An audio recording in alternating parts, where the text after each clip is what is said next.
All right. We're live on YouTube. Let's see if I can see. Can you see who's watching or how many viewers there are? On the top left is where I saw it before. It says live, 12 Yeah, seconds. okay. I see 0, so that's good. Still early. We'll give it a few minutes. I didn't really push this out. I mean, I posted on my Instagram that it was happening, but I didn't post anything on Facebook. So, Yeah, no, man, it's good to get a few under your belt first, yeah. and then make Uh sure oh. everything goes well. Oh, I see 2 people watching. That's not good. Who do we got in the chat with us? I can't see anything in the comments right now. I can't see it on my side. Okay, well, someone just left, so obviously we were too boring. We'll give everybody a few minutes, just like you like to do, to get in here. It's like those conference calls at work, man. At least it's conference calls at my work. It seems like I always got to give like a 3-minute grace period. Right. Oh, he's alive. He called me today. I'm like, man, this dude is actually alive and It's feeling well. better. Yeah, it sounds like it. Good. I think he got some meds. That is a good thing. Yeah. Is there anything you want to talk about specifically tonight? No, man, I'm excited to hear about this co-angler stuff, dude. I'm been listening, Bass Talk Live over the last couple of days and getting fired up for the fishing season. As you can see, I did the MLF fantasy fishing, and so hey, if anybody else wants to get on that, I know Mike was looking into it. Of course, Mike reads into all the details. I'm like, I just pick my team. I'll figure out regulations later or whatnot. Right. Uh, but hit one of us up, and I'll get you a code, and you Yeah. can kind of get in our little league, so we can have a little trash talking.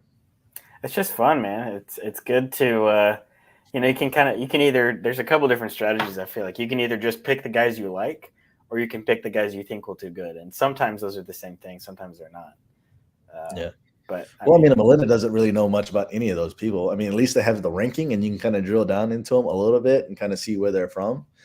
And so, sometimes when they have like those, was it March Madness in the brackets? Like some people that don't even watch sports, they do well, and so right. I figure I'm gonna increase my odds if Melinda's in it. Because can you win a bass boat? Can you win a boat and a truck and fishing lure almost in every tournament if all your 10 picks are right? If you pick the top 10 perfectly, then yes, I That's think that's how it crazy, right? works. I mean, Right. It's because this. I mean, the chances are so low of that, right? yeah, but So I still, think though, I mean, it doesn't that, cost anything to do. So that's the beauty of it. That's why I like put in my calendar to put my picks in every time, because it's like, what if that would change my life. It changed then my you fishing life. then you would think about the YouTube content for that, man. They'd be like, Oh, I won this fantasy fishing. I won a boat. I went from the back of the boat to being an angler. I think about it all the time. If I had a boat, man, you might never see me again. And then then the story of you going through the opens and MLF Invitational, Alex Roberts fishing from pond fishing to creek fishing to bass Right, pro to tour. Elite Series, right? Yeah. Yeah, right. Sounded cool. Not even there yet, but maybe one day, right? That's why we dream. You got to have something to look forward to as we're working all day. Oh, I know. Yeah. So you fished. How many tournaments have you fished so far? Because you did 1 or 2 as a co-angler, right, on a BFL. Yeah, I did one BFL on Old Hickory. I guess it was 2 summers ago. But Okay. I was on a bass club league down in Tullahoma, like that Yeah. Manchester area. Yeah. That was pretty cool because you can go in as a boater or non-boater, is what they called them, and then Right. you just basically put on your name in a hat, whether which one you want to do. And at that time, I mean, I had my bass tracker, but didn't feel comfortable, like taking somebody else out and being the boater. So I Yeah. was my name in the non-boater hat, and it was kind of cool to get paired up with some of the guys there and kind of build that fellowship. But it was such a long drive, it was probably a good hour and 15 minutes for me to drive to Tullahoma for the meeting, Right. and then Yeah. That's where I'm at too. I mean, my club is 3 hours away, so I understand. yeah, maybe we can get a little bit more into that. Like with clubs, like how does that work? Like I feel like with today's technology, they're probably doing like live streams, kind of like what we're doing, right? Or do you have to technically be there? And again, we can talk a little bit about more of that when it officially gets started. Not really. I mean, Honestly, a lot of guys, the club scene, I feel like has declined over the years. It used to be a really, really big deal. And as the industry has changed and as tournaments have changed, the club model has changed as well. So probably half the guys who are in our club, in the Birmingham Bass Club, probably half the guys never fish with us. They only register to be affiliated with BASS so they can fish the nation. Gotcha. And that's one thing I wasn't familiar with. I don't think my club was affiliated or part of that nations. Is that like a group, right? And like if you fish in that group, then you can like technically go on a bigger circuit or something. I don't Well, fully. it just basically guarantees you eligibility to advance towards the classic. That's the whole deal with that. If your club is affiliated with Bass, then the state, the Bass Nation at the state level can advance you to the regional, then to the national, and then from that to the classic. So Dude, so technically, you can get it's through all that and get and fish on the Bassmaster Classic on the yeah, world, Bass's biggest stage. yeah. I Yeah. believe that's how Zaldane fished his first classic. I know that's how Matty Wong fished his first classic last year. So do they still have that? Because I know when Ike was on BTL, they were talking about a little bit about that, right? And trying to still grow that or continue it. So Or they they don't still make that. have it, but I think they were talking about the opens, and it's what they were talking about was a matter of how many people they take from the opens as opposed to the other qualifications. But this, I believe, it's only one guy from the Bass Nation who gets in. Yeah. And this year it was actually a guy from Alabama, from who's on the Elite Series. He made it through all of that. Yep, he did. Trying to remember what his name is. I think it's is it Alex Davis? I know his last name is Davis. But that's the whole deal with getting into a Bass affiliated club is the ability to advance to the classic eventually. So Dude, that's pretty cool. yeah, it is. And we'll get into it later, but part of my goals this year is to get on the Alabama state team. You have to get on the state team, and then you advance to the regional, and then from there, that's how you can get to the nationals, and then to the classic. So it's quite a journey. But man, think about being able to fish the classic. You watch those videos, and it gives you chills, man. It's just so cool. It's the pinnacle of bass fishing. Dude, yeah, I was watching it down in like I said, we were talking about the Knoxville one. And it looks like it's like downtown Knoxville or like by is it Neely Stadium or Neyland Stadium? Neyland, yeah. Yeah. Yeah, man, that's what I was trying to tell you. Like, no, you can walk up to the ramp basically. Yeah. I mean, it's got to be a nightmare putting those boats in and getting them parked and everything. But yeah, I'm really looking forward to that. I think it's gonna be awesome. Top three people that you want to like try to get close to. On the elites, Yeah. Polinick, definitely. I'm trying to think. What's his name? Joachimson. I would love to talk to him. He's got the accent, right? The guy that's like from Does yeah. Australia. Yeah. He's awesome. Mike's here. Other Mike Sawyer is here as well. What's up, man? Polinick, Joachimson. And they travel together, right? So that should be easy to find. Yeah, right. And then Drew Cook is a guy who I really like as well. He's I really like his style. Just seems like one of the most diverse guys and diverse style wise guys on tour. So I really like the way he fishes. But what about you? I think G-Man would be cool. Gerald Swindle. Oh, of course. Yeah. The one and only. Yeah. Let me look at the Elite Series roster here. I was thinking about gosh, what was it on BTL earlier? They mentioned it was did you see that Zaldane is no longer with Skeeter? Dude, yeah, it took him a while to get to that, man. I was watching Zaldane's podcast and like he just never he just kind of beat around the bush. I felt like he didn't officially say he was with Bass Pro, but you can kind of he's with Nitro Mercury now, so yeah.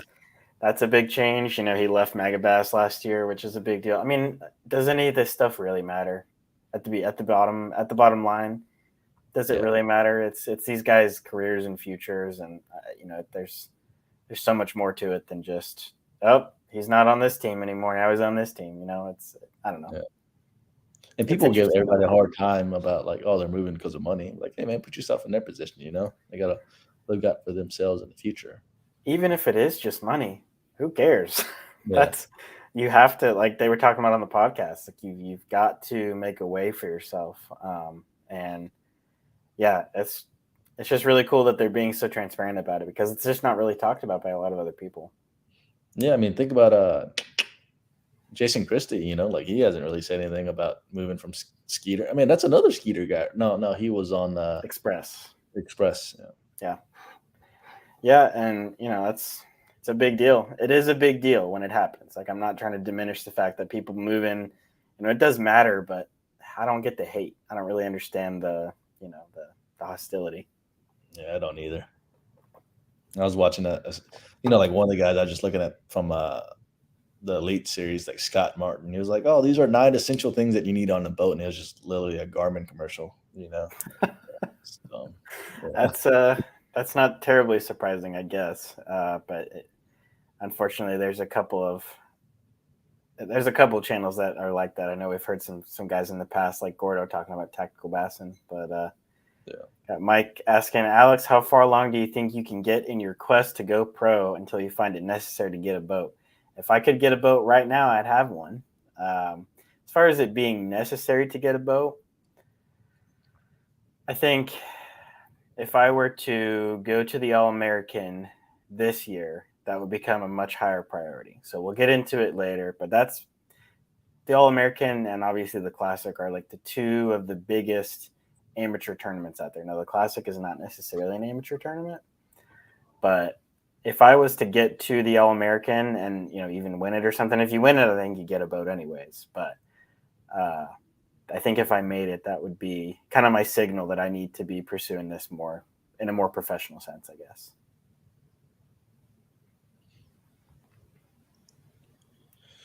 We got any other folks on at 7:12? We got 4 people watching, so I'm not sure who else here. If you guys are here, drop a comment. Let us know who's in the chat. We're here. We've got some things that I want to go over tonight, but if you guys have other questions or thoughts, if we suck, just let us know. Get the first win this year. Yeah, man. That's Mike's telling me to get a first win this year. That's part of it. I guess we can get into it. I mean, I don't have really any reason to wait to explain kind of my season and what I'm looking at. So see if I can share my screen here. It's going to be an Excel document or Word document. Let's see. We're actually just going to look at my calendar. Oh, wow. Now, as you're pulling up your calendar, is this something that you try to do like every year, or is this something that you recently have trying to focus more on? It's like, okay, I need to kind of document this stuff better. So I did this last year as well, but I'll talk about it in the video coming up. I lay out basically my plan for the year and color code it and, pour over it over the months between when the last season ends and the next one begins. I basically, once the schedules are out, I put them in my calendar immediately and just pour over them mentally and try to figure out where I want to fish. So I guess we'll talk about January. Obviously, first tournament of the year is in a couple of days from now on Smith. So I'm really, really looking forward to that. I'm watching these videos, getting hyped up, and I'm like, I get to go compete in like 2 days. That is awesome. So now, when you're watching videos, are you watching videos on Smith Lake? I actually don't do that a whole lot. If I've never been to a lake, I might, but I don't necessarily want to go in with a bunch of things running around in my head that's not my own information or my own instincts. There's nothing wrong with getting a feel for the lake or looking at the water or just seeing what people like out there, but I really like to go off my own intuition. Gotcha. So that's pretty much January. There's some other things in the calendar that are personal, but honestly, nothing is too personal here. So the month of February, I've got 2 tournaments. What's up? Backdraft is in here. What's up, Brandon? Good to see you, man. Glad you got in here a little earlier this time. I know you were a little late last time. So we've got the third week of February. Hopefully, you guys can see my cursor. Yeah, you can. Great. Going to Martin for the first Alabama Bass Nation. So Smith and Martin are fairly similar little lakes. Deep, clear water, rocky points, stuff like that. You know anything about Lake Martin, Johnny? I don't. It's kind of similar to like a Center Hill, like I said, Highland Reservoir, big spotted bass place, brush piles and docks and deep water. So really looking forward to Martin. I love fishing the Bass Nation, man. I like fishing both organizations. They have different styles, and I'm really looking forward to that. So the first one was an MLF? Right, as a BFL. BFL. So you got right now one in January, and that's coming up on the 28th. That's right. And then I can't see the other one on the calendar, but you got this Bass Nation one at Logan Martin. We'll go ahead and maybe this will be a little bit easier to read. Is that better? I mean, I've been drinking a little bit, so don't. Awesome. Yeah, I know Mike can't see either. So, okay. Mike, sorry, I don't know.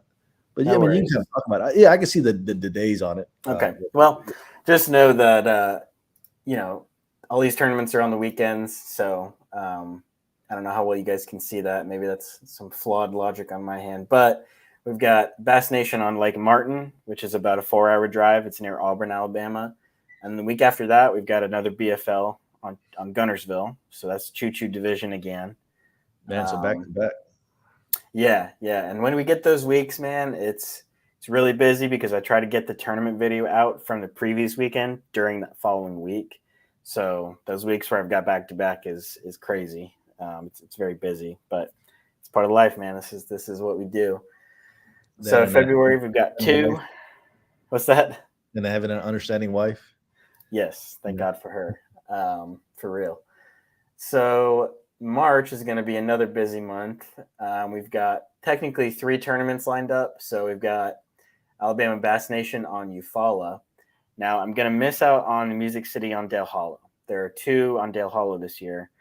I committed to the Alabama Bass Nation, and I committed to partnering with a guy with a link for that guy. So I'm going to be fishing with him the full season, which means I had to miss one of the Music City tournaments. Now, how does that impact you from a points perspective? It basically means that I'm prioritizing Choo-Choo Division over Music City because I don't really have a chance in Music City. So as much as I loved fishing it last year, just how the schedule worked out this year, I'm going to really, and I'll get into this a little bit later, but I'm committing to just a different level of competition in the Choo-Choo Division in different lakes too. So got Alabama Bass Nation on Eufaula in the second week of March. We've got a club tournament on Cooter's Pond, which is in Prattville, the Alabama River. That's another drive, but it's going to be good in March. River March tournament, swimming a jig, and buzzbait, chatterbait. That'll be fun. And then a week after that, we've got March 25th, another BFL on Gunnersville. So I'm going to fish it through the pre-spawn, into the spawn, and into the post-spawn because I think there's 3 BFLs out there this year in the Choo-Choo Division. So it's gonna be fun, man. I'm looking forward to that. We'll move on to April now. So April, I've got a club tournament on Lay, got the Alabama Bass Nation on Lay, and then that's it for April. So there's a lot of tournaments in here, and I also put the BPT and the Elite Series schedule in here just so I know when to be watching and when to be paying attention. But so for the 4 months that we looked at right now, what's be your busiest month? March? Looks like it. Yeah, that'll be a 3 tournament month. And then actually, I guess technically April. I haven't gotten to color code all of these. But it looks like April is going to be pretty busy too. We've got 2 tournaments on Lay Lake. That's the Coosa River, one of my favorite places in the world. And then there's a Music City on Center Hill. So even though I'm not able to fish that full division, I may go out there and just fish that one because I haven't been on that lake before. Oh, wow. Might as well just go out there and fish it, right? We'll move to May now. I believe I only have, yeah, so I've only got one, and that would be a BFL on Pickwick. So I'm really looking forward to that one as well. I love that lake. It is awesome. Should be great in May, post spawn deal, fishing shallow or deep. Um, I You think said that's in going to be really Pickwick? fun. What's that? You said in Pickwick? Yeah, yeah. Pickwick will be. You should be able to do either deep or shallow. It'll be post spawn. I'm really looking forward to that one. You think there'll be people ledge fishing out there? Yeah, definitely in May. Tennessee River, you can start doing that in probably late April, and you want to be on the front end of it because people start doing it in May, and then it's high time for it. So Pickwick and another event on Pickwick in June, so that we kind of skip through the month of May. I'm going on a cruise, going on a vacation in the middle of May, so that will be fun to Alaska. I will be doing some fishing while I'm out there, so hopefully I can get some content there. Um, but then June, I've only got technically one, maybe two tournaments there. Another one on Pickwick, so you guys are seeing a couple of different TVA lakes. And then the Warrior River, I really like the Warrior River. That's where I caught my PB, which is 6-pound largemouth. And then I think that kind of gets us to the summer break. Yeah. So And for the people that don't like typically follow like tournaments and stuff like that, there tends to be like a summer break because of the heat, right? And a little bit easier on yeah, the fish. it's really tough on the fish when you're fishing in the summer like that, but it's also tough on the anglers. So if tournament trails do fish in the summer, a lot of them do a 3-fish limit instead of 5 fish, just for fish care reasons. We got Mike saying that schedule is a good variety. It is. That break in the summer is, like I said, it's for fish care and it's for people care. Just because it can be tough to be out there for an 8-hour tournament day, and it gets so brutal hot out there. We went out there a couple times this summer, me and you did, and I can't I can't imagine trying to do more than a few of those summer tournaments. They're a grind for sure. What about night tournaments? I don't think I saw any night tournaments out there. I know like there's normally like not BFLs and Bass Nation, but sometimes club Right. tournaments, night tournaments, right? Yeah, sometimes. I don't think my club's doing any of that this year. I may pick up another tournament or two, randomly from other guys who I know around the area who may need a backup partner. I did that this summer a few times. But speaking to the variety of the schedule, starting on two Clearwater fisheries and then going to Gunnersville a few times, going to Pickwick, going to Eufaula. So you've got just a bunch of different lakes, bunch of different scenarios. I get to fish the Coosa, which I haven't done in a while for a tournament. I'm really I think it's going to be a lot of fun. And the furthest north you go is Dale Hollow. That's right. Yeah. So from Dale Hollow all the way up north to Eufaula, which would be all the way the furthest south, and those lakes are probably 8 hours apart, I think, something like that. Yeah. Eufaula is the longest drive for me. It's about 5.5 hours to get down there, maybe 6. So that's a haul. But most of the others are fairly close, honestly. I mean, Alabama River is a little bit further, but Gunnersville and Pickwick are 2.5 hours away, and all the rest are pretty close. So most of these you can go down that morning of. You don't have to go the day prior. A lot of these I'm going to go down the day prior. That Oh, wow. I did a couple of those, really, like going to Dale Hollow the morning of. I went to Pickwick the morning of one time last year, and those days are long, man. I mean, you Yeah. talk about waking up at 1:30 or 2 o'clock and getting home at 9 p.m. That's brutal. And you're Uh, grinding back there too. It's not like you just like went out there and just kind of chilled. Like you're on a right? grind. I forget who it was. Maybe it was on BTL. Guy was saying that fishing tired is nothing like fishing tired. It's just a different level. And Yeah. I totally get that. Trying to drive when you're that exhausted, man, it's just not safe to a point. So I'm gonna go down early for a lot of these, either the afternoon or evening before, and try to conserve my energy for the fishing. So You think you'll stay in a hotel or you find a campground? So the cool thing about the Bass Nation is that when I linked with this guy, these guys have been fishing these tournament trails for years. They know where they're staying every time. So I don't have to arrange a lot of my travel for those. And then a lot of the BFLs are so close that I'll either drive up the morning of, or I have, buddies who live down there who I can go stay with. So hopefully my housing costs are minimal this year. Cool. Well, we looked at your schedule. What else you got going on for the agenda today, tonight?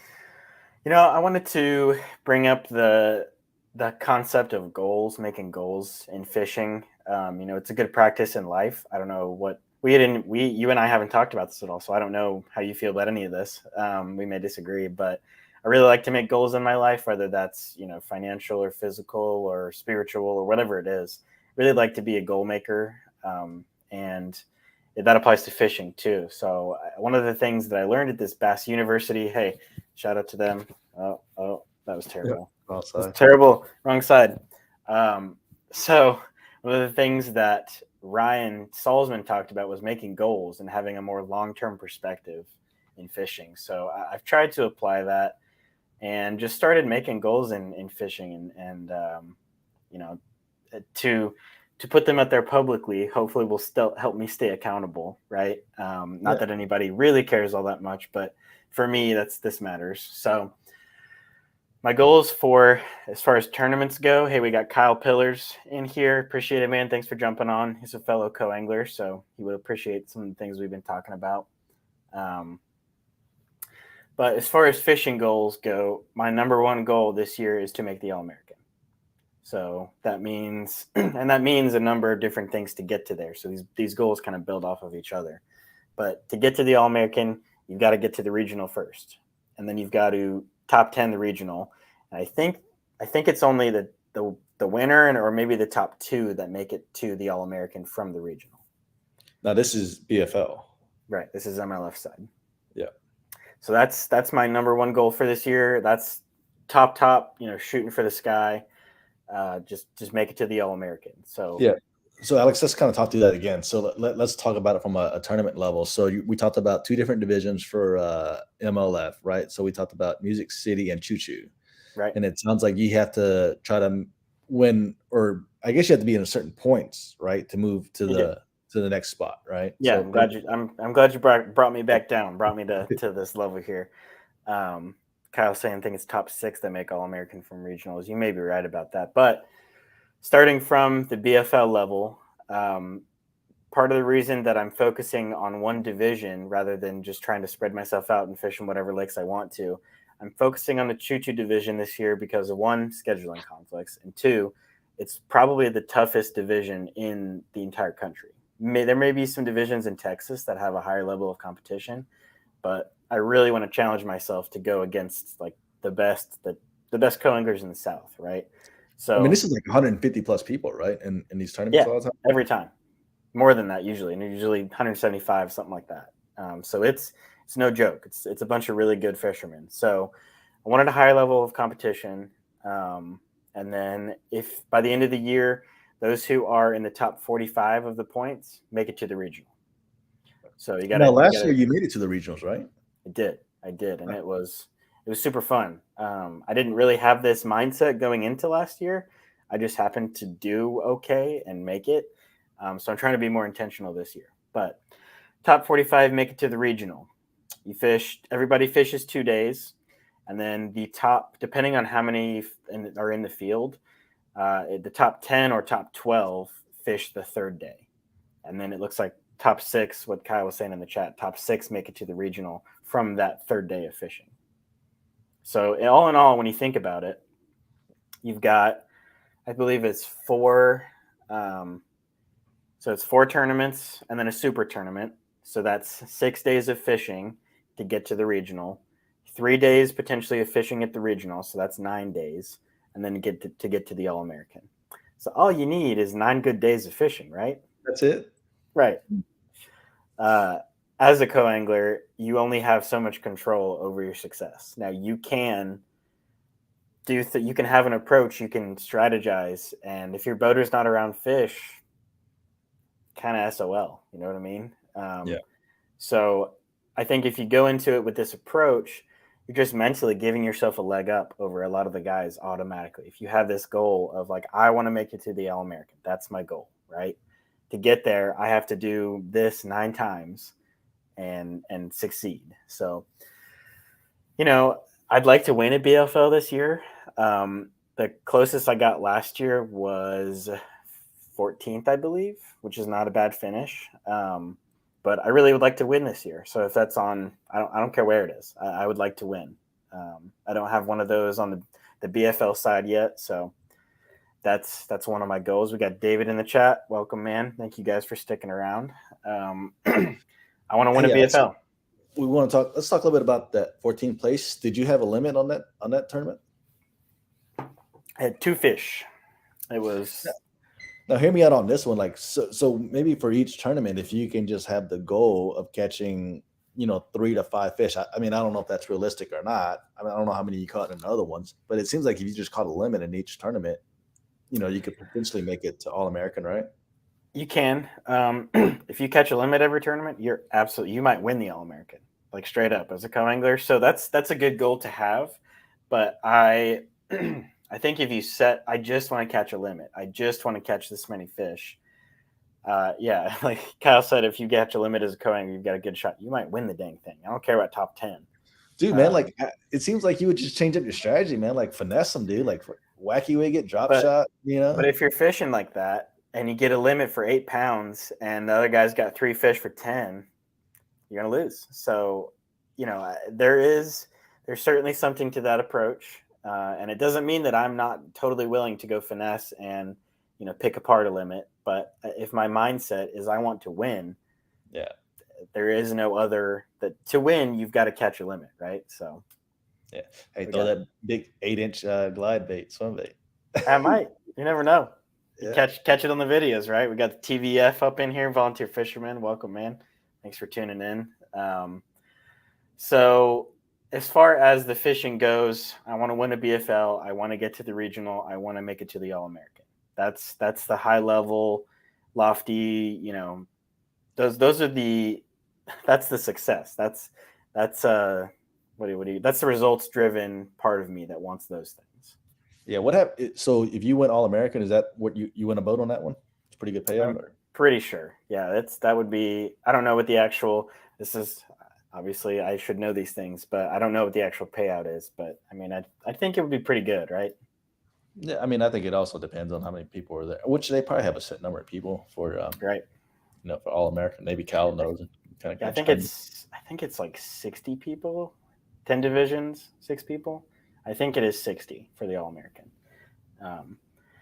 But I've only been doing this tournament fishing seriously for 3 years now, so I'm trying to incorporate these practices early on in my career so that I can, hopefully continue to build on my success. So the tail end of last year, I felt I was the most mentally focused during the tournaments that I've been, and I want to continue that. I want to be dialed in, not thinking about anything else during the day of competition. I just want to be totally dialed into the tournament, and that's one of my goals as well. And then being more organized. You can always be more organized, right, Johnny? Yeah, man. Be able to find your stuff, and I think that takes out some of the stress too as you're, preparing for fishing. It does, and that'll be part of the video that I'm putting up. I believe I'm going to put it up tomorrow. But it's the co-angler doing a series of back of the boat basics is what I called it. So it's going to be just a fairly in-depth guide to being a co-angler. So I kind of broke it into a few videos here. We've got Kyle chiming in on the chat, which is what I'm reading here. But the first video in the series is going to be about the informational side of being a co-angler. So whether that's your research ahead of time or what information do you need from the boater the morning of the tournament? What information do you need on the tournaments themselves? Got a video coming up on that, which I'm really excited for. And then I'll do a video on the gear. I sent you that picture of all the crap I have in my backpack. It's all there for a reason, and it's all organized. So I'm going to do a video on every single thing I take with me on a day of fishing for a tournament. And then I'll do a video on like etiquette and how to approach the day of fishing itself. Kyle says, "How do you like your fish, Ned?" First thing I ask him in the morning. I'll be in there. Don't worry. Um, First thing I do when I show up is hand them the gas money. That usually starts the day off pretty well. Just cold hard cash in the morning. It's a good way to start. Gordo's hitting me up. He's asking if we're live stream. Let him know that you're hosting and it's going on now. Send him a link. Cool. I'd love to have Gordo pop in. So do I just I guess I just go to your channel on YouTube, right? And probably can grab it from there. Because the one I think I got from you is I invited you, DV, email, and everybody else should be on my YouTube channel. Cool. And if you're not subscribed, which if there's 7 people in here watching this and are not subscribed, what are you doing? you should definitely be subscribed. But also made some. So what would be my most anticipated tournament this year? That is a great question, David. Man, looking forward to the season. The February 25th on Gunnersville, I'm really excited for. I love the pre-spawn on Gunnersville. It's just one of the best lakes in the country, and you get to do a number of things. You get to throw a trap and a chatterbait and a swim bait and a jerk bait. It's just fun, man. I love fishing grass. I love fishing Gunnersville, so I'm really looking forward to that one. And then I'm also really looking forward to Pickwick. That time of year can be really, really good, shallow or deep. You're seeing a TVA trend here. I love the TVA, obviously. And then you've got the potential to catch smallmouth out there too. So those 2 tournaments I'm really looking forward to. I think those are going to be probably my favorites of the year. Even if I don't do well, right? I'm just happy to be out there. Yeah, you got your Costa sunglasses ready, man, for some bed fishing, be able to see out in that water. I wear those I Surrenders actually. Have you seen those, the tactical bassin ones? Yeah, they partnered up with, I think they're called I Surrender. See if I can pull up. We got Gordo in the house. What's up, brother? Nice.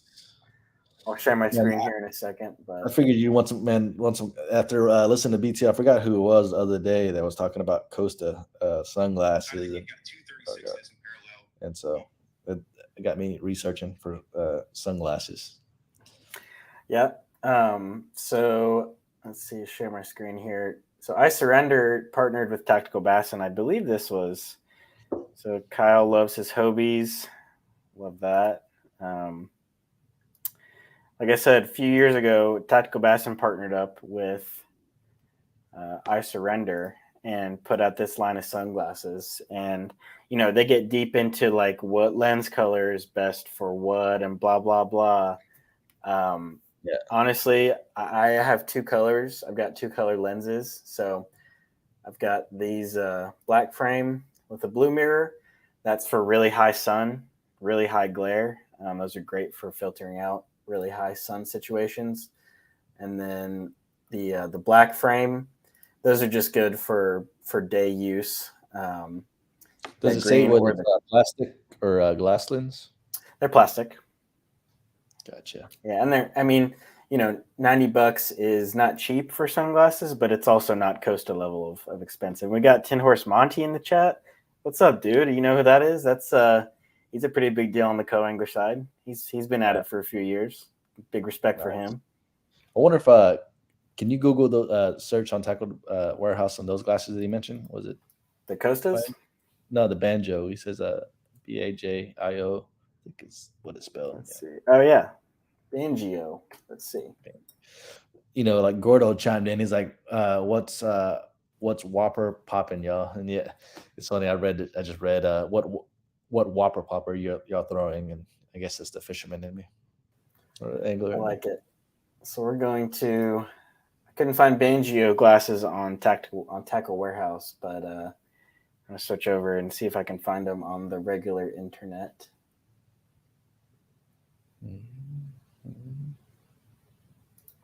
There we go. Do you wear contacts, Alex, when you wear sunglasses? I'm assuming. Nope, I don't need glasses. What's that? I don't need glasses. These are just blue light glasses. Oh, for the computer. Right. Okay, these look cool. Mudho. I wonder where they're made. When I think of Mudho, I automatically went to Mud Creek. Oh yeah, there you go.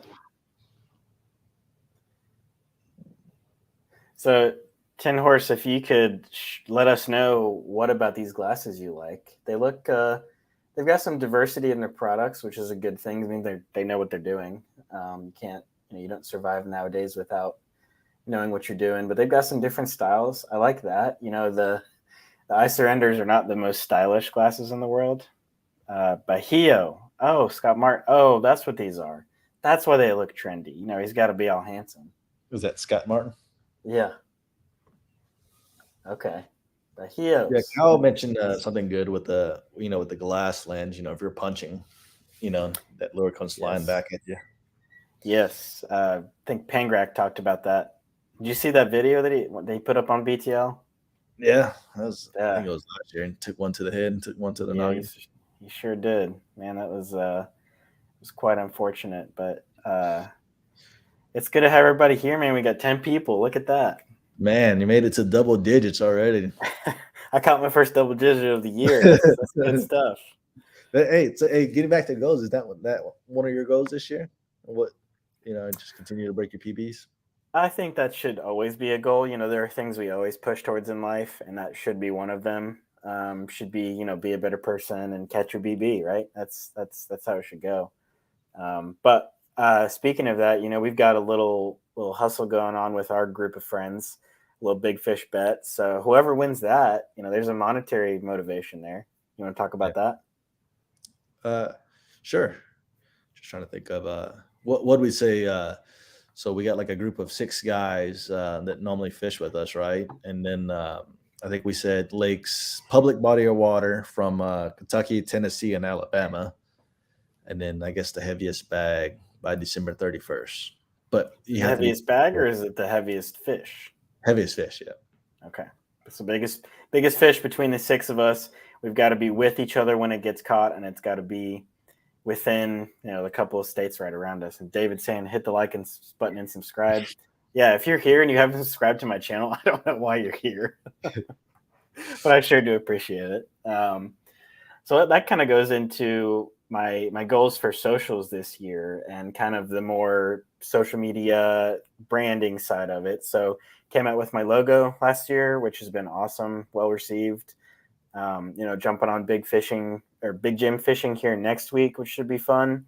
And then I'd like to get to 1,000 subscribers this year. So I gained about 250 by the end of the year this year, and I would love to get over that 1,000 subscriber mark this year. So I'm pushing towards that. Got Tin Horse saying Bahia are super comfortable, eliminate over 90% of blue light. Likes the violet lenses, just good quality and clarity. I like it. Um, Switching back to the sunglass thing, I bought the gray lens or the black gray lenses, and they're a little bit less of a harsh sunlight protection, but your visibility under the water is actually a little bit better. So that's one thing to note there. It's a good versatile choice there. But like I said, 1,000 subscribers. Would love to get to that. Would love to start to make something off of this all this effort I put in here as far as money goes. But I'd love to get to 2,000 Instagram followers. I'm working on it. I try to post every day, whether it's a story or an actual Instagram post. And then I'd like to get some sort of paying sponsor for the next tournament season. So whether that's pro staff or a business or whatever it is, I'd like to get to that step in my tournament journey. Nice. So to kind of go back to your goals that you talked about earlier, first, some of the folks that just recently joined, we talked about you fishing in the BFLs and more specific the choo-choo division, right? And so I think the first goal was try to get the All-American. That's right. That's the number one of the year. If you guys weren't here earlier, just talking about setting goals in fishing and kind of letting that drive you directionally during the year. But number one goal, tippity top, is to get to the All-American. And then the goals kind of build off of that downwards. So, you've got to make the regional to have a chance to be at the All-American. I'd love to win a BFL this year. Those are sort of the results goals that I'm looking for. On the Bass Nation side, I want to make the state team, and I want to, win a tournament perhaps on that side as well. We'll be in contention for a couple. I'm fairly confident in that. So, got some great encouragement coming in on 10 horse. Keep grinding. It is doable. Johnny, I feel like you and I, out of the local guys, we put a lot of effort into our videos, and I have recently tried to branch out and doing a little bit more multi-species, fishing some different lakes. So, what do you think about the local YouTube scene and how we, as a local community, can do better? What do you think? And I don't know, man. I feel like a few of the local guys have been pushing out a lot of good content or pushing more content. I don't know if they're just more motivated this year or again has some goals and trying to grow their channel. But we talked a little bit about Big Jim, and man, he's got a nice little studio set up, and I It feel like does. he's constantly posting and all the other fun stuff. And so it'd be interesting to see how his channel grows. Project Fishing is another guy that I know, and he's producing stuff, and Yep. so yeah, I mean, I think that's healthy, right? I mean, you talk about competition, and you see all these guys doing this stuff, and it kind of motivates you to do it. I mean, Yeah. I think we were chatting earlier. I'm trying to get through this power pole video, and it's like, man, it's sometimes it can be unmotivating to do, but I know. I mean, I don't do it just for the YouTube views and the likes and subscribers. I generally want to help people, and I know a lot of people are researching that stuff. Heck, I mean, a lot of the stuff that I try to do videos on, it's like it's my conversations on the road with Mike as I'm driving home from work. Like all the stuff I tell him I want to put in video so that other people will know. So Right. Yeah, and we got some stuff in the chat I want to talk about. So backdraft, Brandon here talking about open to a pro staff discussion. I'll hit you up, man. 10 Horse Monty asking what lakes will I fish in Choo Choo. So we've got Lewis Smith Lake in Alabama. We've got Gunnersville and Pickwick. Those are the only three lakes that division is fishing this year because the schedule is so wild in that area of the country. We got TVF saying more collaborative efforts. I think Johnny and I have done a really good job of continuing to work together on our channels, brainstorming about things, plugging each other's channels in our videos and in our live streams. This is kind of a new dynamic here. Got Kyle saying, I know I ain't too big in the locals yet, but I've been trying, still working on getting a new GoPro. That baseline of equipment that you kind of need to get to, a good producing quality content, it's pretty serious, man. It's daunting until you get that first video out there. yeah. Hey Kyle, are you somewhat local to Middle Tennessee? He is. Yeah, he's local. He's we've been talking for a while. He's a great dude. Really like talking to Kyle about fishing. Man, I got an extra GoPro, man. Like Alex, maybe you can connect me with Kyle later on. Heck, I mean, I just got one sitting around here. I'd be happy to let him use one for a little bit. This is why we do this stuff, man. This is when it all comes together. But 10 Horse Monty, I'm in Franklin, Tennessee, so that's just south of Nashville. It's not close to any lakes besides Percy Priest, and even then, it's still 30 minutes away. So it's not a terribly convenient, fishing location. But I travel around a fair amount just to try to get back to living in Alabama for a few years. I got to experience some awesome places, so I try to get back to there as much as I can, basically. I wonder if this is the cow that I gave the Thunder rig to that went to go fish Kentucky Lake. Yeah, that's him. Okay. Yeah, that's him. Got it. Work together between all locals. Work together, grow together. Yeah, TVF, if you want to expand on what you mean, I think Johnny and I, like I said, Johnny and I talk, every day, probably? Yeah, pretty much. And that's what's cool. Like the conversation that we're having right now is like our normal conversations throughout the day, and it's cool to like bring other people into the conversation because at the end of the day, we all have the same love for fishing, No, it's a huge passion that brings us together. And I mean, throughout work, whether we're texting or emailing or whatever it is, we definitely have some great conversations. Some of it ends up on here and some of it doesn't. So, hey, one of the questions that I saw up that I don't think we talked about, but is there any new techniques that you're excited to try or you think you'll be fishing more this year? Yeah, I did see that question. New techniques.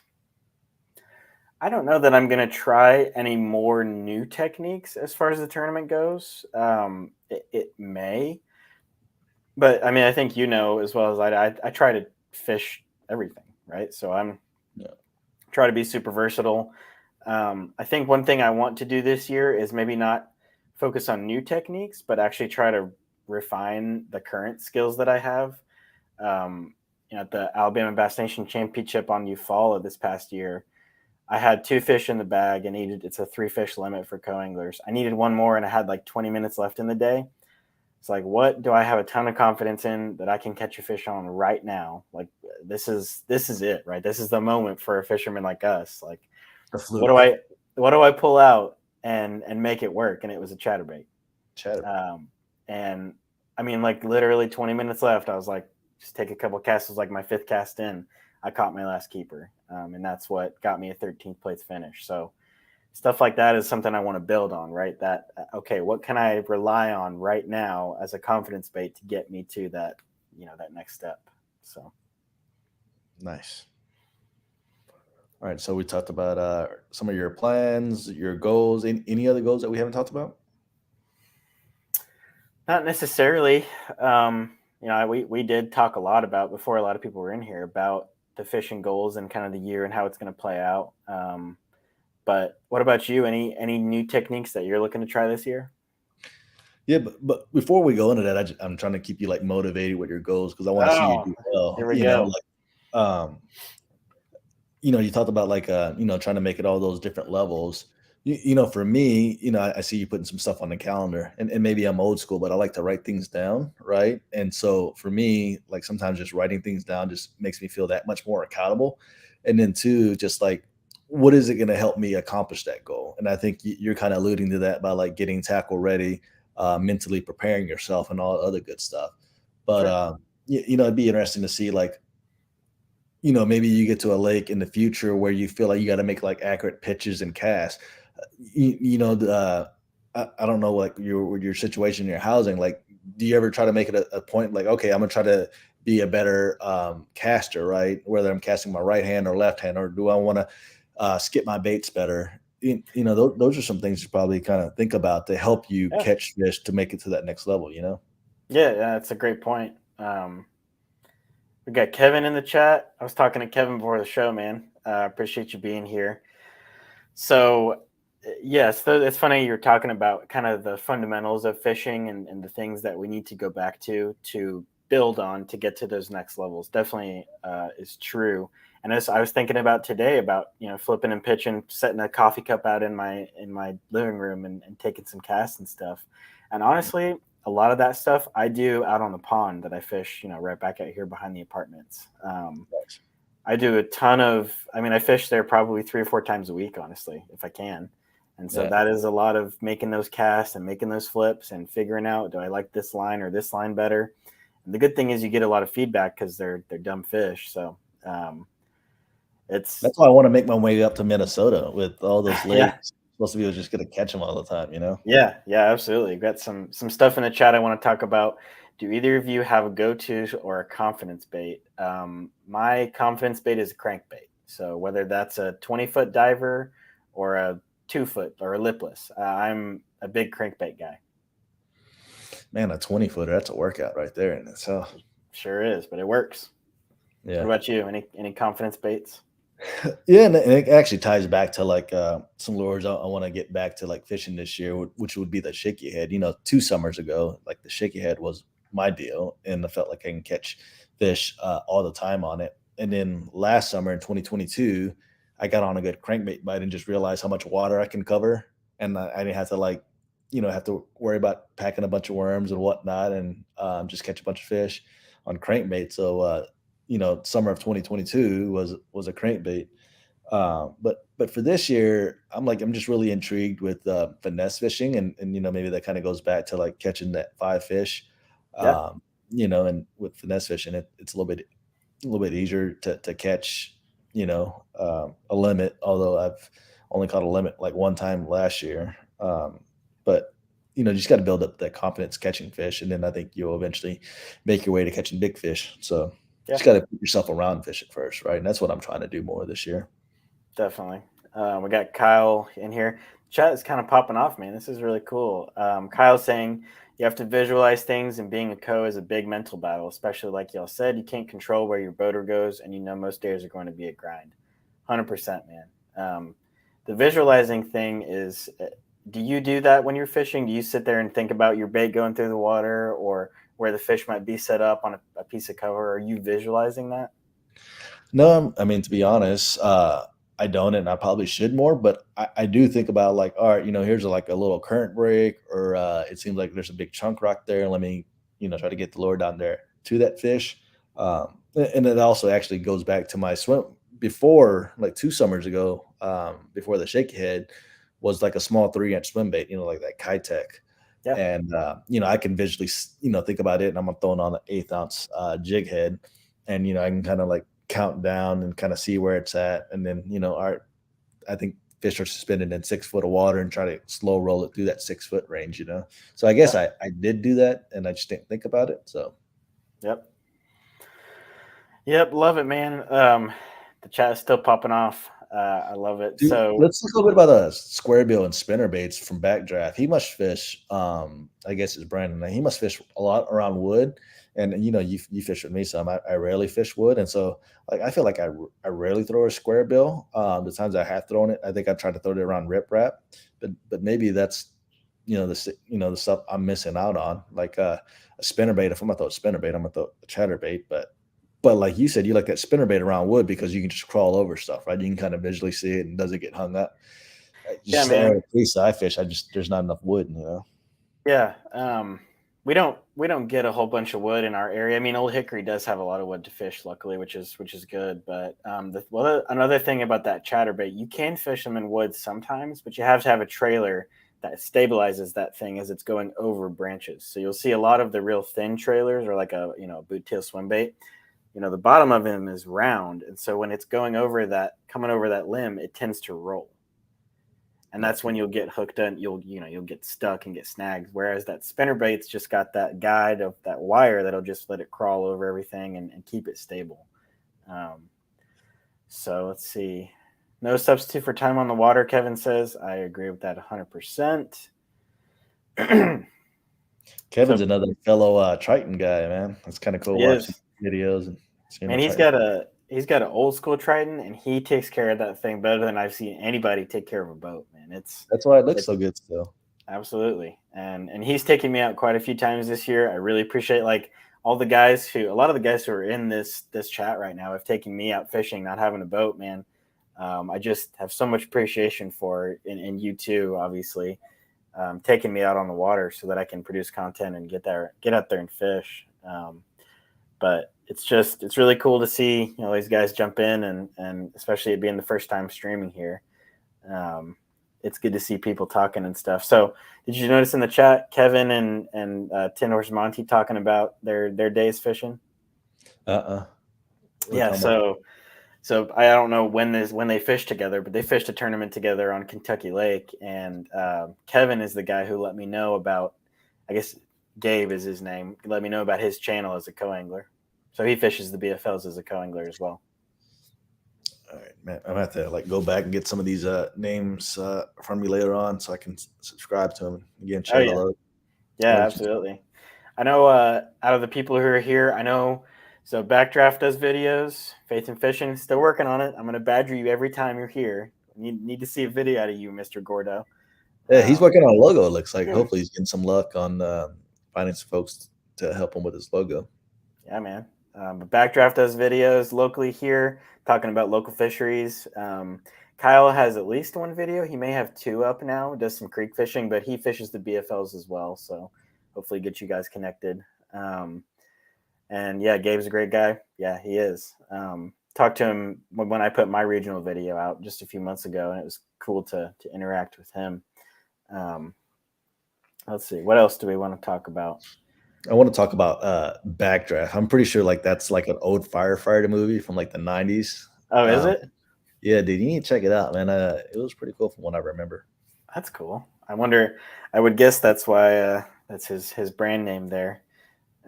So Kyle says he's got two up, trying to post more. It's my goal for this year. Yeah.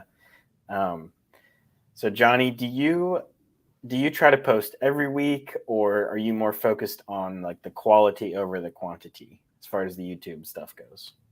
I'm more focused on quality. You know, I mean, for a while there, I tried to get like on a routine to post all the time, but with the winter season, it's tough for us to get out there every weekend, and it's just so dependent on the weather. But I'm not gonna just crank out a video just to be cranking out a video. Yeah, I agree. It's part of the reason I went and did the trout stuff is because it's just easy to get out there and automatically create content, right? Um, so that's definitely part of it. But it's tough, man. Trying to make that balance between because posting consistently is one of the best ways to grow, but you also need to be posting good stuff to grow. So I Yeah, think that makes it hard. and two, I don't want people to get tired of me, man. Like I see some of these, uh, people posting stuff all the time, and it's like, oh my gosh, like I don't even want to watch, man. I'm like so oversaturated. I forgot who said it. I was listening to a podcast or watching the video, and maybe it was G Man. He was like, man, like you post a video every day, people get tired, and then like you eat a steak every day, you eventually get tired of it, but then like you don't have a steak for a while, and like, hey, I miss having a steak, So Yeah, no, that's definitely true. Like Kyle saying, quality and quantity is hard thing to balance. Oh my God, Gordo saying big things coming for 2023. Yeah, it's a cool little community we've got here in the Middle Tennessee area. There's a lot of different fisheries, a lot of different guys who like to do different things. There's multiple species. I mean, that's one of the things when I first moved here. It was like, man, not everybody's a bass guy. Some people will like sauger, and some people like trout, and some people like catfish, and you meet so many more bass guys in different areas of the country. It's kind of cool to see. dude, I want to get on that sauger bite, man. Watching, is it Simon or Kyle, Yeah. whatever, Yep. like catching them below like Normandy or one of those dams. He goes below Old Hickory a lot, actually. Gotcha. You But guys Gabe are going? asking, are you? Yeah, man. Doug and I are going up on Saturday, Awesome. and so I we'll will we'll see. be I will be unfortunately or fortunately fishing a tournament this weekend on Smith, so I will not be at the show. And did you say Smith was more of a? You think a lot of folks will catch spotted bass out there? That's the majority of the population out there is spotted bass. But something interesting they did is it's a slot lake. So I think the slot is between 14 and 16, if I'm right. So it has to be within that range. No, you can't be within that range. You have to be either. I think you can only have two overs, so that's over a 16-inch fish, and then three unders. I think that's how it works, but I'm not completely sure. But they're But going there you away go. from the rules this weekend. Doesn't matter because they're just doing a straight 15-inch limit for all species. So Huh? Interesting. Even a smallmouth. there's no smallmouth in the lake, but It's kind of like Old Hickory. I don't feel like yeah, there's many smallmouth or Gunnersville. yep. It's it'll be fun, man. I really like Smith Lake. Um, there's with this size limit, there's a potential that most of the guys are going to be out there chasing spots, but there's a potential that the guy I get drawn with is up there flipping shallow for largemouth. That's a strong possibility. So I got to prepare for either clear water 30-foot drop shot or 2-foot chatterbait flip. So it'll be interesting. We don't have to get too deep on this ones, but let's say your boater is power pulled down, flipping, wood, to his 2 o'clock. Would you act like if you wanted to fish to his left side, like the 10, 11 o'clock position? I mean, is that frowned upon, or do you say, hey, do you care if I cast over there, or how does that work? Uh, everybody's different. Um, to me, it depends on the guy. So there's some guys who definitely want their space up front, and I respect that. Like, you're paying in and I'm paying in too, and this is your boat. So there's some guys who like, don't cast up in front of the console or whatever. Most of the guys are like, as long as you're not up in my business and let me cast where I want to, I don't really care. In my situation, normally I'm probably gonna, if we're power pulled down, staying still, I'm gonna pick apart whatever I can see behind me. I'm not worried about what he's doing up there. I'm gonna absolutely pick apart what's behind me. So that's how I normally support that, or not support. That's not approach that.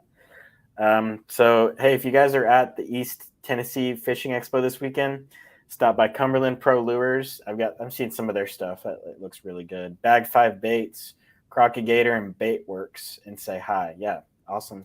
Go support the company. Go support the companies who support the people who support us. Right. Yep.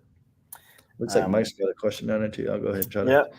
I know that you are always adding to my equipment for going to tournaments. What else do I need to make fishing tournaments more comfortable and easier? Well, I finally made the investment this year and bought the Hydronaut suit, just the bibs for now. But that's a significant expense for a guy just as a co-angler. That's one of the things is just having a dedicated set of cold weather gear. As far as a lot of my money this time of year goes to organizing things. So like I just bought a tackle bag from Aftco that it's going to store all of my weather gear throughout the year. So I got tired of stuffing my raincoat in a backpack and just calling it good. Dude, I mean, they look great too, man. Yeah. They almost got me. I was looking at them. I'm surprised I hadn't emailed you. Like, oh, are you ready to purchase Aftco backpack? You know? Yeah. Maybe I can pull it up here and show you guys which one I went with. But that's one thing that I'm always trying to get better at is being more efficient with my gear. So whether it's making sure all my rods are really easy to carry or making sure all of my baits are all organized, that's one thing that I try to constantly improve on. And I don't know how to like answer comments. I can read the comments, but I don't see anywhere where I can leave a comment. So as you look up stuff there, I think Backdraft was asking me what I was drinking bourbon wise. Man, nothing special tonight. It's just Buffalo Trace. It's like a cheaper pour compared to some of the other stuff that I have, and so that'll do. I found let's see. I found what I was looking for here. The boat bag. So this is what I purchased the other day. The boat bag from Aftco. So my idea with this is that, throughout the day, temperatures change. And whenever you're shedding layers, I don't like to just stuff them in a boat compartment and call it good, right? I'd like for it to be a little bit more organized and put together so that when we're done with the day, I can just pull that bag out and be good. I'm not forgetting anything, stuff like that. So I went and bought this Aftco boat bag. It should be here Friday. It could also be like an overnight bag. If I don't need it for a particular tournament, could be a really good one-night overnight bag. So got a big zipper pocket here that should store, all the bibs and rain gear and everything.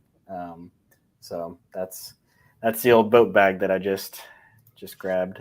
So you'll take that and your tackle bag? Yeah. Yeah, it's hard to tell actually how it says 18 by 14, so it's not that big of a bag. I mean, yeah. I do take a lot of stuff though. I will say that. Got a couple guys jumping in on the chat. What about sleeping in my truck? I don't know how many times I'm going to do that this year, especially like early in the year, it's comfortable. Later in the year, it's comfortable, but depending on how warm it is, that's not always an option for me. June, 95 right, degrees. No, I'm good, man. I'm good, man. I'll spend the money for a nice air conditioned room there. Dress for the weather, quality rain suit, sunscreen, rain gear. What's your rain gear option there? What do you prefer, Johnny? Man, I bought the Bass Pro like 100 mph thing like 2 years ago, and I mean that has seemed to work along with Is the that jacket. Your summer option too? The 100 mph. Yeah. Yeah. I mean, I guess like getting wet is not too terrible in the summertime, Okay. but when it's a little bit cold. Yeah. I like to have a nice suit, but I don't fish many tournaments. Like if it's raining, pouring down rain out there and dangerous, just don't go fishing. Yeah, I just don't go fishing. Yeah, that's fair. Tinker around in the garage and whatnot. That makes sense. I've done I've got the Frog Togs as my the light rain suit. Those are really, really great. They're they're so good waterproof wise. I did a video. Well, I fished. This was with Kevin Lamb, actually. I don't know if he's still in here. But we did a video back in like July on Old Hickory, and it absolutely poured rain for like 45 minutes. I mean, dumped rain on us, and it kept me as dry as anything would have. I mean, it wasn't 100%, but man, it was a good test. Dude, I think Mike C on here. I think he fished in the BFL and got rained on, and he knows all about Yeah, fishing he in the loved rain. it. He was fishing. He was fishing docks in the rain, and he was so happy about it. I've heard He that can't wait. story. He can't wait to get out there. Absolutely. We've got Bass Pro Guideware. I feel like that Bass Pro Guideware is probably like a little bit more higher end, right? yeah, it's a little bit of a step up. And I've messed with that stuff in the past, but I think making the commitment, spending more money basically to go to the AFCO is more of a long-term purchase than that stuff, in my opinion. And two, man, like their stuff just looks and feels good, man. Like It like does. I wear It it. does. Look good, fish good, right? Is that what they say? Yeah. Although Polinick pulls that the sim stuff off pretty good, man. That guy looks so cool, man. Especially when he's got like the neck gaiter on or whatnot. It does. It does matter. Like as much as I don't want to say it matters, I do want to feel good about how it fits. But looking good is not a bad thing when you're out there on the water, right? Yeah. Speaking of Pollinet, dude, I was doing some research on shallow water anchors, and the one, the few pictures that I found, he uses Minn Kota talons. I'm not sure if you noticed that or paid attention to that boats, but I don't feel like I see too many people use talons, so I was really surprised that he had those on his boat. I heard an interesting little tidbit about the talons. I guess when, because I think Power Pole is the original, right? They were the first ones to come out with it. But I think when their patent expired a few years ago, that's when Minn Kota jumped in and dropped the talons. So the talons, and I actually got a video coming out on this, but the talons is it's just like a pole, and then the spikes come straight down, and it's electric. So Minn Kota's also got another shallow wire anchor called Raptors, and that's the one that looks like power poles, and it has the articulating arm, Right. and it uses hydraulics and all other good stuff. And so, but Yeah, I don't feel like I see a whole lot of people use the talons one that goes just straight down versus the arm. So it's really surprising. another thing they do is I've been in a boat with them before, and they kind of automatically adjust as Yeah. the current rocks you back and forth, and it sort of works, it sort of doesn't.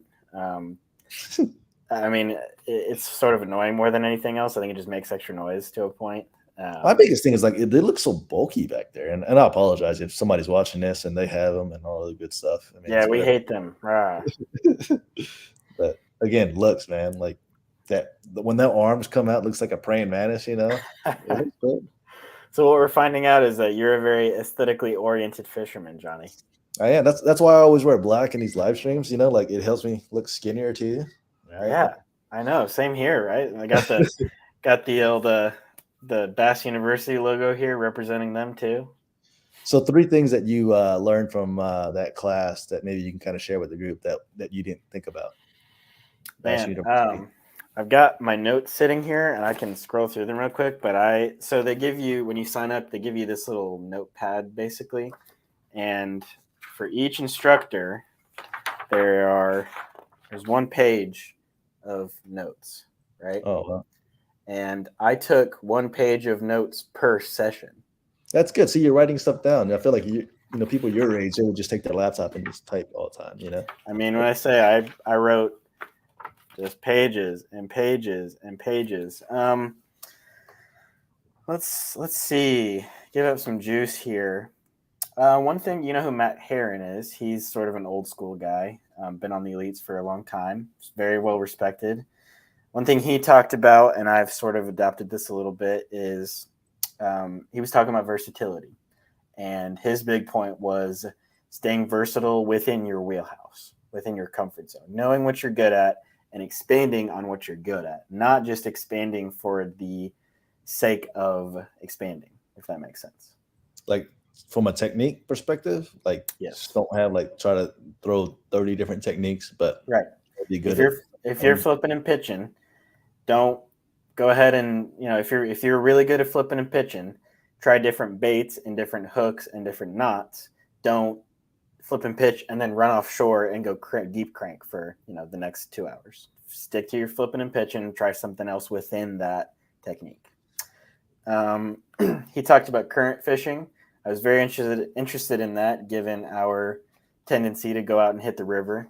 And one thing he talked about was using really light weights, and actually, instead of only, because me and you fish the river fairly often, instead of just casting up and then drifting the bait and then casting up again, he talked about actually casting up, letting it drift, and then if you find a piece of cover that you really want to fish heavily, let it drift behind the boat and hold it in place on that piece of cover.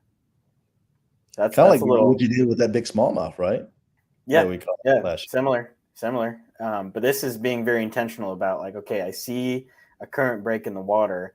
Let me cast up ahead of it and drift it down into that current break and kind of hold it there with the boat. So that, I thought that was pretty cool. A good little point there.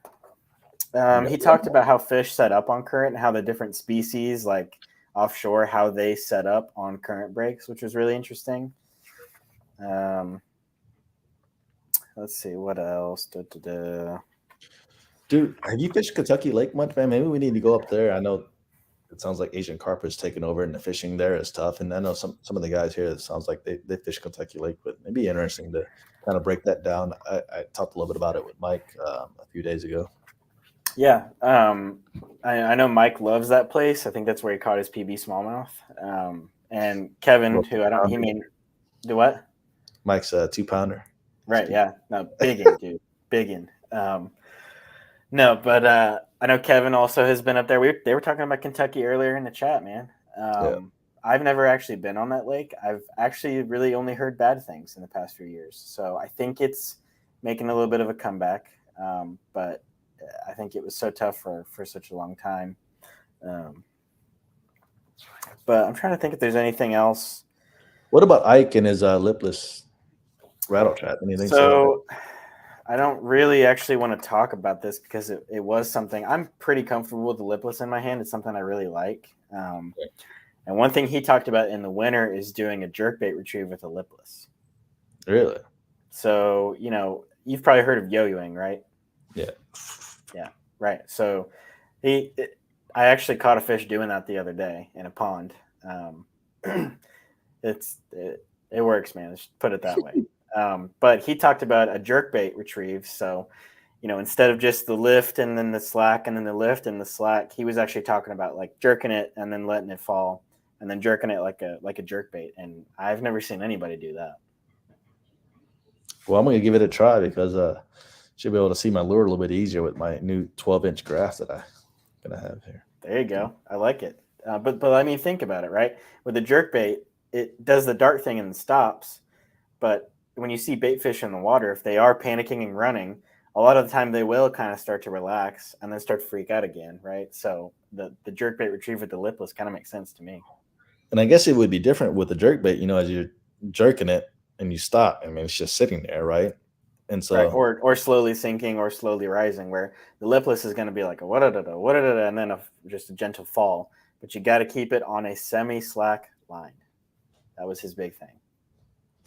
Because you'll miss fish if you don't. If you just let it fall, number one, it'll fall a lot quicker, which is more unnatural.